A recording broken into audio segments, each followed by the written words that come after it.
நண்பர்கள், நண்பிகள், தோழர்கள், தோழிகள் எல்லாருமே வந்து இருக்கிறாங்க. முதல்ல அவங்க எல்லாருக்குமே என்னுடைய மதுரை மக்கள் எல்லாருக்குமே என்னுடைய வணக்கம். உங்களுடைய அன்புக்கு வந்து கோடான கோடி நன்றிகள். நான் இன்றைக்கி போகிறது வந்து ஜனநாயகன் படத்தினுடைய வேலைக்காக போகிறேன்.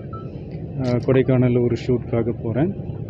கூடிய சீக்கிரமே உங்கள் மதுரை மண்ணுக்கு நம்ம கட்சி சார்பாக வேறு ஒரு சந்தர்ப்பத்தில் உங்கள் எல்லாரையும் மீட் பண்ணி நான் பேசுகிறேன். பட் இன்றைக்கி ஒரு 1 ஹவரில் நாங்கள் லேண்ட் ஆகி நான் உங்கள் எல்லாரையுமே பார்த்துட்டு நான் வந்து என் வேலையை பார்க்க நான் போயிடுறேன். நீங்களும் சேஃபாக அவங்கவுங்க வீட்டுக்கு போயிடுங்க. யாரும் என்னுடைய வேனுக்கு பின்னாடியோ காருக்கு பின்னாடியோ யாருமே வந்து ஃபாலோ பண்ணுறதோ, இந்த பைக்கில் ஃபாஸ்ட்டாக வர்றதோ, பைக் மேலே நின்றுக்கிட்டு பைக் ஓட்டுறது, ஹெல்மெட் இல்லாமல் இந்த மாதிரிலாம் வராதீங்க. ஏன்னா அந்த காட்சியெல்லாம் பார்க்குறதுக்கே மனசுக்கு வந்து ரொம்ப பதட்டமாக இருக்குது.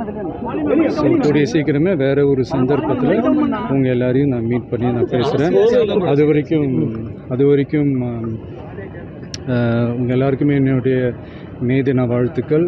Love you all and see you all. And இதை வந்து நான் மதுரை ஏர்போர்ட்டில் இந்த மெசேஜை என்னால் கன்வே பண்ண முடியுமான்னு எனக்கு தெரியல.